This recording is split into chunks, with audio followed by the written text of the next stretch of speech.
আসসালামু আলাইকুম প্রিয় বন্ধুরা, দেখতে পাচ্ছেন আর হয়তো আগামীকালকে রাতে হবে তারাবি নামাজ।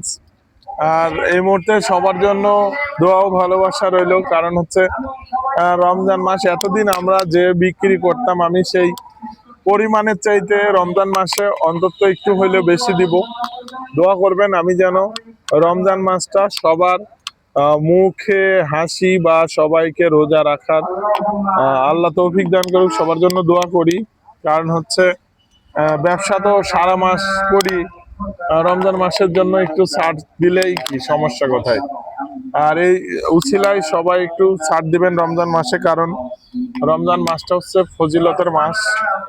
আর এই মাসটাই নিয়ে ভিডিওটা বানিয়েছি। যদি ভালো লেগে থাকে অবশ্যই আপনারা আমাকে একটু সাপোর্ট করবেন, কারণ হচ্ছে রমজান মাসে গজল হবে। ইতিমধ্যে সেই গজলগুলো আপনারা শুনতে পাবেন। বিভিন্ন জায়গায় যায় মসজিদের আজান বা সূরা কেরাত নিব, সেগুলো আপনারা শুনতে পারবেন। আমার সাথে নিয়মিত থাকবেন, অবশ্যই অনেক কিছু বুঝতে পারবেন। বেলা ডুবে গেল, ওইদিকে একটু দেখাও, বেলা ডুবে যাচ্ছে। মানুষের জীবনও এইভাবে ডুবে যায়, সময় শেষ। মানুষের জীবনও এভাবে ডুবে যাবে, বাট হচ্ছে স্মৃতি করে যান, মায়া বাড়িয়ে যান, ভালোবাসা তৈরি করে যান। ধন্যবাদ ভিডিওটা দেখার জন্য।